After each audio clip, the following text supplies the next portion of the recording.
वृंदावन की दिव्य सुंदरता और श्रीकृष्ण का अटूट प्रेम। प्राचीन शास्त्रों में वृंदावन का वर्णन, वृंदावन जिसे ब्रज की धरती कहा जाता है, प्राचीन शास्त्रों में अत्यंत मनोहारी रूप में वर्णित है।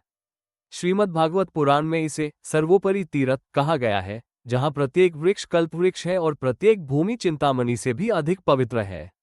ब्रह्मवैवर्त पुराण में वृंदावन को नित्य धाम बताया गया है, जो काल और महाकाल से परे है। गर्ग संहिता में वर्णित है कि वृंदावन की मिट्टी में ऐसी दिव्यता है कि यहाँ के कण कण में भगवान का वास है। विष्णु पुराण में लिखा है कि यह भूमि इतनी पावन है कि यहाँ की धूल भी मोक्ष प्रदान करने वाली है। पद्म पुराण के अनुसार वृंदावन में सतयोग का वास है और यहाँ प्रत्येक क्षण आनंदमय है। वृंदावन की अनुपम सुंदरता। वृंदावन की प्राकृतिक सुंदरता अवर्णनीय है। यहाँ के घने वन कदम, तमाल, अशोक और बकुल के वृक्षों से भरे हुए हैं।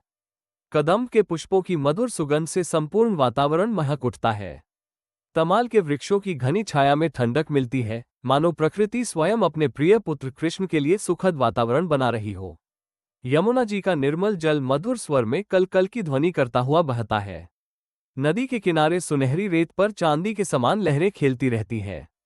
जल में कमल के सुंदर पुष्प खिले रहते हैं, जिनकी पंखुड़ियों पर सुबह की ओस के मोती चमकते हैं।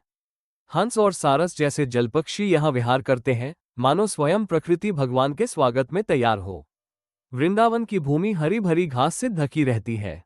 रंग बिरंगे फूलों से सजे मैदान मानो प्राकृतिक कालीन की भांति बिछे हुए हैं। चंपा, बेला, गुलाब और जूही के फूलों की सुगंध से वायु महकती रहती है। वृक्षों पर मधुर स्वर में गाने वाले कोयल, तोते और मयूर का कलरव गूंजता रहता है।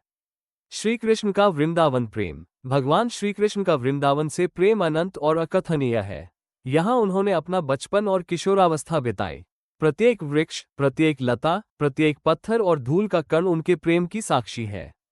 वृंदावन में उनका हर पल आनंद और प्रेम से भरा रहता था।